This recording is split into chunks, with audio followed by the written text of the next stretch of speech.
مصعب یہ سوال آیا، یہ سوال کر رہے ہیں کہ پیارا آقا علیہ الصلوۃ والسلام کو 27 رجب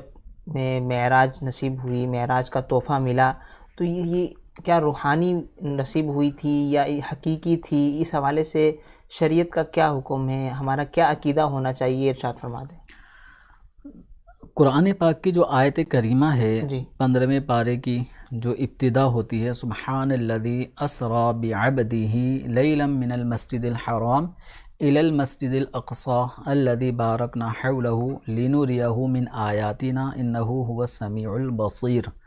تو اس آیت کریمہ میں جو اللہ تبارک و تعالیٰ نے ابتدا ہی اس بات سے فرمائی ہے کہ پاکیزہ ہے وہ ذات، یعنی اللہ تبارک و تعالیٰ نے قرآن پاک میں اس آیت کریمہ کے ذریعے نبی کریم صلی اللہ علیہ وسلم کے سفر معراج کے ابتدائی حصے کو ذکر فرمایا ہے، تو جس میں مسجد حرام سے مسجد اقصیٰ تک کا سفر رات کے مختصر ترین حصے میں کیا گیا، اور اس جگہ اس آیت کریمہ میں نبی کریم صلی اللہ تعالیٰ علیہ وسلم کے لیے عبد کا لفظ ذکر کیا گیا ہے، اور اہل لغت عرب میں اس بات کو واضح طور پہ جانتے ہیں، کتابوں میں بھی مذکور ہے کہ عبد کا جو اطلاق ہوتا ہے یہ جسم مع روح، یعنی زندہ آدمی، تو اس کے اوپر لفظ عبد کا اطلاق ہوتا ہے۔ تو اس آیت کریمہ سے ظاہر ہے کہ اللہ تبارک و تعالیٰ نے اپنے محبوب کریم صلی اللہ علیہ وسلم کو جو مسجد حرام سے مسجد اقصیٰ تک کا جو سفر کرایا ہے، جو سفر معراج کا ابتدائی ایک زمینی سفر معراج ہے، تو یہ نبی کریم صلی اللہ تعالیٰ علیہ وسلم کو خواب میں نہیں کرائی گئی۔ اس آیت کریمہ میں جس سفر کا ذکر ہے وہ جسمانی سفر معراج کا ہے۔ پھر احادیث کریمہ سے ثابت ہے کہ نبی کریم رؤوف الرحیم صلی اللہ علیہ وسلم نے انبیاء کرام علیہم الصلاۃ والسلام کو مسجد اقصیٰ میں آپ صلی اللہ علیہ وسلم نے ان کی امامت فرمائی۔ پھر یہ ذکر ہے کہ آپ صلی اللہ تعالیٰ علیہ وسلم نے آسمانوں کی طرف عروج کیا، آسمانوں کی طرف بلند ہوئے، ساتوں آسمان کراس کرنے کے بعد پھر سدرۃ المنتہا تک آپ صلی اللہ تعالیٰ علیہ وسلم پہنچے، جبریل امین وہاں رہ گئے، پھر اس کے بعد آپ صلی اللہ تعالیٰ علیہ وآلہ وسلم کا یہ سفر آگے عرش الہی تک ہوا، عرش الہی سے بھی ماوراء نبی کریم رؤوف الرحیم صلی اللہ علیہ وسلم لامکان میں تشریف لے گئے۔ تو یہ احادیث کریمہ میں بھی ان چیزوں کا ذکر موجود ہے، اور یہ نبی کریم صلی اللہ تعالیٰ علیہ وآلہ وسلم نے جو اپنی امت کو اس حوالے سے جو خبر دی ہے، تو اس خبر میں جو صحابہ کرام علیہم رضوان ہیں، تابعین ہیں، ائمہ مجتہدین ہیں، تو یہ سلف صالحین سے یہ عقیدہ و نظریہ چلا آ رہا ہے کہ نبی کریم صلی اللہ تعالیٰ علیہ وآلہ وسلم کا یہ سفر معراج یہ جسمانی تھا۔ اگرچہ آپ صلی اللہ تعالیٰ علیہ وآلہ وسلم کو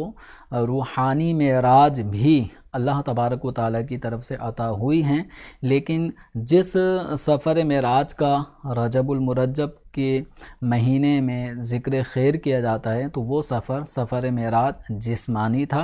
اور اس کی ایک واضح نشانی یہ ہے کہ نبی کریم صلی اللہ تعالیٰ علیہ وآلہ وسلم نے جب سفر معراج کے بارے میں اگلے دن جب اس کی اطلاع دی تو کفار میں تشویش پھیلی، اور انہیں پروپیگنڈا کرنے کا ایک موقع ملا کہ اتنی سی رات کے مختصر سے حصے میں یہ میلوں میل کا فاصلہ، مہینے بھر کا فاصلہ کیسے طے کیا جا سکتا ہے۔ اور نبی کریم صلی اللہ تعالیٰ علیہ وآلہ وسلم نے سفر معراج کے مسجد حرام سے مسجد اقصیٰ تک کے جانے کا جو ذکر فرمایا، یہی کفار کے لیے ایک تشویش کی بات بن رہی تھی۔ تو یہ تشویش اس بات کی علامت ہے کہ نبی کریم صلی اللہ تعالیٰ علیہ وآلہ وسلم نے جس سفر کا ذکر فرمایا تھا وہ سفر معراج جسمانی ہی تھا۔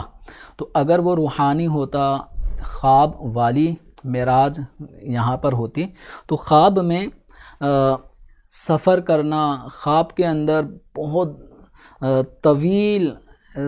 دور مقام پہ آدمی کا پہنچ جانا، مثال کے طور پہ کوئی خواب میں ہمیں بتائے کہ میں نے کل رات جو خواب دیکھا تو میں مسجد نبوی شریف میں تھا، ریاض الجنہ میں تھا، وہاں میں نے نماز پڑھی۔ اگر وہ آدمی ہمیں بتائے کہ یہ میں نے کل اتنا پیارا خواب دیکھا ہے، تو ہم بھی اس کی قسمت پہ رشک کر رہے ہوتے ہیں، ماشاءاللہ کیا پیارا خواب آپ نے دیکھا ہے. لیکن اگر ہمارے ساتھ رہنے والا آدمی اگر ہمیں کہے کہ میں کل مسجد نبوی شریف بنفس نفیس گیا، جاگتے میں گیا، ریاض الجنہ میں بیٹھا اور منبر اطہر کے پاس بیٹھا، سنہری جالیوں کے پاس گیا اور میں واپسی بھی آ گیا، تو اس چیز کو